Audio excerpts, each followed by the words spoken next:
অবশেষে দীর্ঘ প্রতীক্ষার পর বাংলাদেশে ই স্পোর্টস জগতে আবারও লেখা হলো নতুন এক অধ্যায়। ফ্রি ফায়ার ওয়ার্ল্ড সিরিজ বাংলাদেশের চ্যাম্পিয়ন মুকুট এবার উঠেছে টিম আরএসকের মাথায়।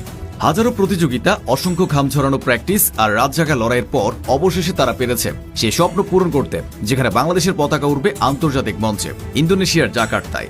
বিজয়ের মুহূর্তে টিম আরএসকের সদস্যরা ছিলেন আবেগে ভরপুর। দলের সদস্য কাফির অভিব্যক্তি ছিল অসাধারণ।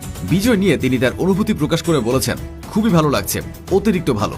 শুরুতে মনে হচ্ছিল এতটা সহজে হবে না, কিন্তু ম্যাচ শেষে যে ইন্টেন্সিটি ছিল তাতে বোঝা যায় কিছু একটা বড় হতে যাচ্ছে। শেষের দিকে 4টা টিম বেঁচে ছিল, তার মধ্যে আমরাই এগিয়েছিলাম। জানতাম আমাদের পয়েন্ট ডিফারেন্স অনেক বেশি।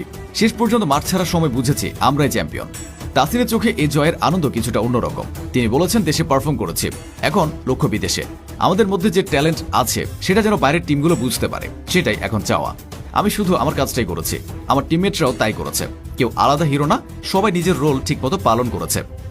রাহাত, যিনি প্রথমবার অফিসিয়াল টিম হিসেবে যুক্ত হয়েছেন, তার অভিজ্ঞতা ছিল রোমাঞ্চকর। প্রথমবার টিমে খেলে তার খুব ভালো লেগেছে। 7 নম্বর ম্যাচে যখন ভুয়া মিস করলেন, মনে হচ্ছিল চ্যাম্পিয়ন হয়তো হাতছাড়া হয়ে যাবে, কিন্তু 8 নম্বর ম্যাচে